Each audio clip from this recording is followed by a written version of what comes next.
La clinique de Melay vient de s'équiper d'un scanner large bore, c'est-à-dire qu'il est très large, comme vous pouvez le constater. Donc ça, c'est des scanners qui sont conçus en fait pour les gens de forte corpulence, pour les obèses, et qui à la base ont été récupérés par les gens des chevaux, parce qu'évidemment, on a l'avantage, il fait 92 cm de cercle intérieur. Donc on a l'avantage de pouvoir mettre un cheval pas entier, mais on peut mettre un grasset, on peut mettre des épaules, on peut aller beaucoup plus loin que ce qu'on pouvait faire avant avec des scanners entre guillemets normaux. Et en plus, il est de toute dernière génération, donc il est très puissant, il est très rapide et on peut acquérir des images qui sont quasi comme une IRM maintenant. Ça va beaucoup plus vite. Il faut savoir que pour une IRM de pied ou de boulet, vous allez mettre 1h30, parfois 2 heures. Là, en 20 secondes, on peut acquérir des images qui sont maintenant d'une qualité exceptionnelle.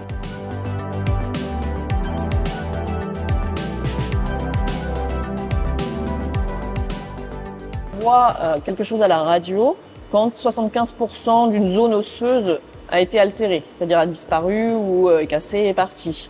Le scanner, on est à inférieur à 10%. Donc dès que vous avez une modification très très subtile, le scanner la voit. Et maintenant, avec l'injection de produits de contraste, on arrive à voir beaucoup de choses. On ne voit pas virtuellement le cartilage, mais on sait que là, il va être diminué, augmenté, etc. Donc en fait, en reconstituant des images, on arrive à une précision extraordinaire. Et notamment dans le pied du cheval, il y a une étude qui a prouvé que si on met du contraste, on va voir les tendons et les ligaments. Donc c'est très intéressant pour les chevaux de sport qui ont beaucoup de problèmes au niveau de ce qu'on appelle l'appareil podotrochléaire. Et avant, il n'y avait que l'IRM qui marchait pour ça. Et avec le coût qui est beaucoup plus important que le scanner, bien sûr, et puis la rapidité d'acquisition.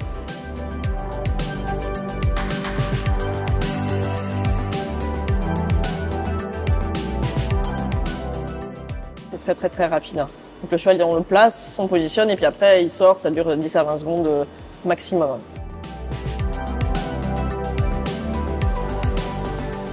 En fait, quand on a l'œil, on voit déjà pendant l'acquisition à peu près s'il y a des choses qui nous sautent aux yeux. Après, on revérifie et puis après, on va travailler les images. Il faut savoir que nous, on aime bien envoyer les images à un spécialiste dont c'est vraiment le métier, qui fait que ça, des scanners et des IRM, parce qu'elle va voir des choses beaucoup plus précises que nous. Pour l'instant, on ne va pas voir. Donc, on a toujours ce double lecture et c'est incroyable ce qu'on peut trouver, notamment dans des lésions de suspenseurs, enfin des choses que nous, on ne voit ni au doigt, malgré notre expérience, ni à l'écho, et qu'on voit après au scanner. Donc c'est quand même une grande avancée.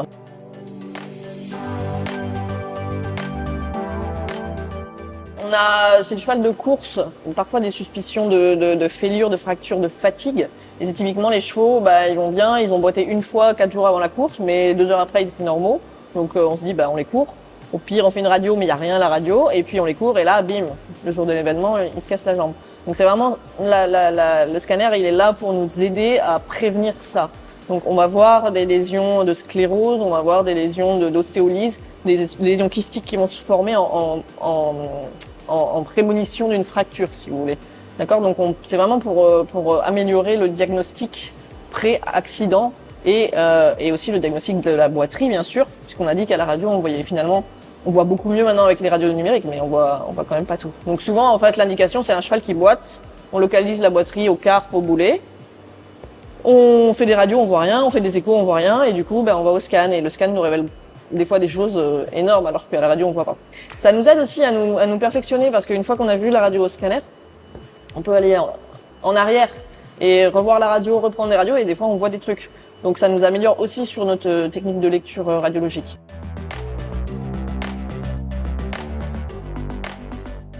Alors en coucher, on va pouvoir faire la tête, les cervicales et un peu tout le corps. Sur un poulain, on peut faire un full body, c'est-à-dire qu'on peut le mettre en entier dedans.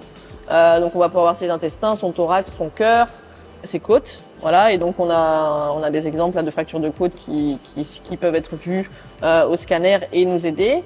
Et puis il y a le cerveau. Donc le cerveau, c'est mieux à l'IRM, mais il faut savoir que si on donne un contraste, ça va quand même bien améliorer la qualité. Donc on va pouvoir trouver des tumeurs, des choses comme ça. L'avantage du scan, donc là, cette partie-là, c'est la partie couchée, mais après il y a tout un autre monde de l'autre côté avec le scanner debout pour évaluer donc la tête des chevaux. On parle des problèmes de dents, d'infection de sinus, fracture de tête, etc. Voilà, donc ça c'est tout un autre monde également. C'est un cheval qui avait été envoyé parce que qu'il boitait ou il n'était pas bien depuis longtemps, mais ils avaient beaucoup de mal à trouver pourquoi exactement. À l'examen clinique, il boite pas beaucoup, donc c'est pas facile. C'est vraiment au galop qu'on sent qu'il y a un problème. Donc dans le scanner, on s'est d'abord intéressé au boulet antérieur droit, qui avait déjà été traité plusieurs fois, mais à la radio, on voyait pas grand-chose. Et donc, on a vu, nous, effectivement, beaucoup de choses. Donc on va descendre un petit peu plus bas et on va vraiment se rapprocher de l'articulation. On va rentrer dans l'articulation du boulet. Hein. Donc si vous voyez ici notre boulet, hop, en face interne, on va être comme ceci, hein, comme ceci ici. Et on se place au niveau des sésamoïdes, hein, qu'on voit à peine ici. On voit, qu'est-ce qu'on voit? Donc on voit que effectivement il y a une forte sclérose en face dorsale du canon. Et puis on a injecté le produit de contraste, comme vous avez vu. Le produit de contraste, il apparaît en blanc. Et il va nous apporter des informations qui sont précieuses. Et c'est là où je disais, on se rapproche de l'IRM, parce qu'on va pouvoir par défaut définir le cartilage ou l'absence de cartilage. Donc le contraste, il est blanc et il doit se répartir partout dans l'articulation. Il ne rentre pas dans le cartilage, donc ça vous fait une ligne noire virtuelle, qu'on voit bien ici. Or, vous voyez qu'ici, en face dorsale, donc à l'avant du boulet, il n'y a pas de ligne noire, donc ça veut dire qu'il n'y a plus de cartilage. Et il y a un truc un peu surprenant qui saute aux yeux. Vous voyez ici que ce qu'on appelle le récessus dorsal du boulet est très grand et il y a beaucoup de contraste. Or, on voit une zone toute noire ici. Donc, qu'est-ce que c'est? Et pourquoi c'est à cet endroit-là? Et regardez ici, c'est vraiment très abîmé, on l'avait vu ici. Donc, on sait qu'il y a ici un espèce de petit coussin qui s'appelle un flap synovial flap, qui est présent en face latérale et en face médiale, et qui va être à cet endroit-là exactement, d'accord? Et vous imaginez votre cheval de course quand il va très vite, son boulet va se poser par terre et on va avoir une hyper extension du boulet. Des fois, vous avez même le boulet qui touche par terre. Et à ce moment-là, donc, la première phalange va remonter et venir cogner sur le condyle du canon. Et en fait, le flap, il est là pour éviter ces chocs-là, lui. Donc, c'est un petit coussin. Sauf que quand il a une pathologie particulière qui s'appelle une synovite bilonodulaire, il va devenir très très très gros et donc il n'aura plus l'effet de coussin mais l'effet de caillou dans la chaussure. Et donc il va détruire tout ce qui se passe autour de vous et ça va enlever le cartilage, faire de l'arthrose, etc. Et puis on va maintenant s'intéresser à l'os, d'accord? Et on voit que son os, si on regarde donc dans cette coupe-là, hein, il est tout blanc. Je vous avais dit l'os il doit être gris pour être bien élastique. Or là il est tout blanc donc très sclérotique, on est en face palmaire du boulet, donc à l'arrière du boulet. On va prendre celui-là, on est ici, d'accord? À l'arrière du boulet. Et là, donc, c'est tout blanc, c'est ce qu'on appelle POD, palmar osteochondral disease, et à l'intérieur du blanc, on voit même des trous, hein, donc on voit des kystes dans la sclérose.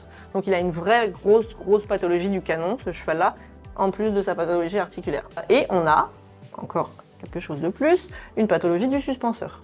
Donc, qu'on ne voit pas du tout comme ça en premier abord, ni à l'examen clinique, ni à l'écho. On a refait après une échographie, mais c'était pas facile de savoir si c'était vraiment une lésion ou pas. Or là, on voit vraiment une belle lésion dans le lobe du ligament suspenseur du boulet, juste sous le genou. Donc, il y a beaucoup de pathologies là et beaucoup de pathologies là.